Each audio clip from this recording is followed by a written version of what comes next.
Hey everyone, Chris here with the video review for Uncharted 2 Among Thieves. Now, Uncharted, the original game, is pretty much synonymous with the PlayStation 3. If you buy a PS3, you're going to get Uncharted. And I am very, very happy to say that Uncharted 2 Among Thieves is an absolutely phenomenal successor to the original game. This game basically picks up about a year later after the first game. Nathan Drake is, of course, on the scene again. Sully's back. Elena's back. And what's really cool about this game is it's basically a globe-trotting adventure instead of just being stuck on an island. Nate is going around to find Marco Polo. That leads him to going to find other treasures and other kinds of stuff that I'm not going to spoil for you. But this is a much bigger experience than the first game with a very well-told story and fantastic action all around. Chloe, this isn't just a dagger. It's a key. Well, let's find out what it opens.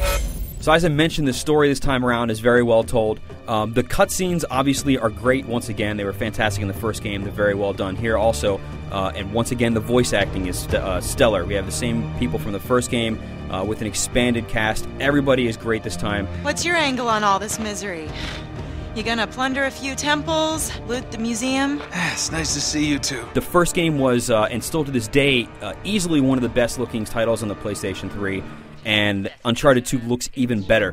Again, the first game still looks really, really good, but when you see this, it is mind-blowing in some of these scenes about how good it looks. The texture detail is phenomenal. You know, it's just a level of polish that is practically unseen in games even today. One last thing that I do want to mention about the presentation for you fortune hunters out there is that, again, you can find treasures on the ground. Once you've beaten a chapter, or at least gotten to it, you can choose anywhere that you want to go. So you can jump right back in there and find it, which is really good for you fortune hunters.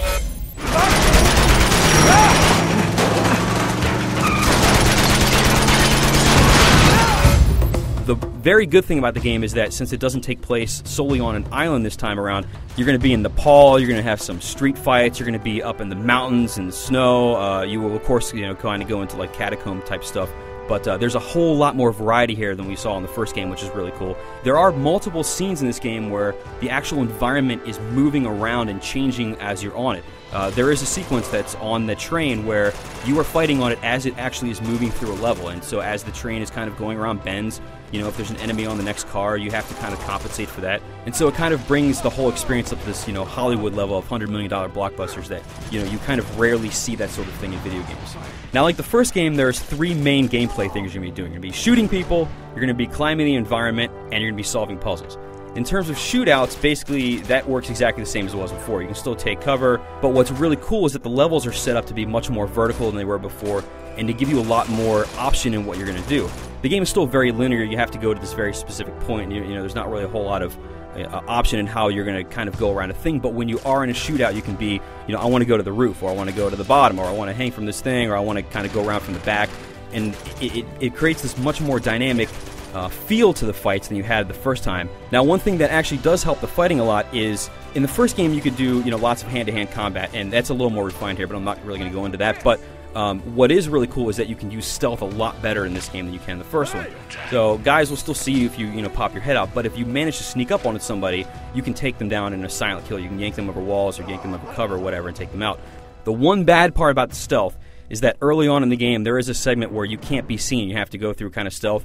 And both myself and Greg Miller, when we played through these, we found it a little bit frustrating because there wasn't as much help beforehand telling you how to do certain things or exactly where to go. And that really is the only segment of the game where, I kind of felt like, it was kind of misstepping or whatever. But once you get past that, the rest of the stealth and the way that you can use it is great.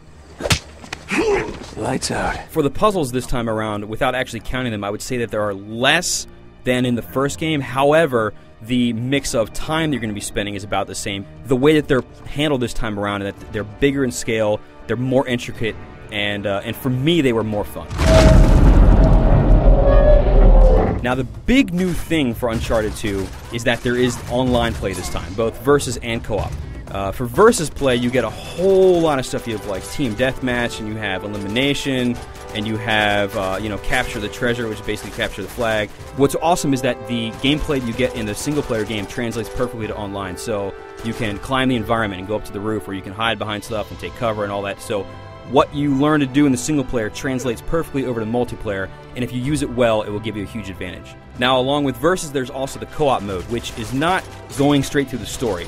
But what it is are kind of offset pieces taken from the story and kind of given a different goal. And you can play this with up to 2 other people, so you can have 3 people in these. Even on easy, co-op is not easy. It is very, very hard many times, but they are very intricate, they're very long, they're very, very fun, especially because they're difficult. And I don't imagine you beating all of them very, very soon, which is really cool because it gives you a lot of challenge to go in and play them again.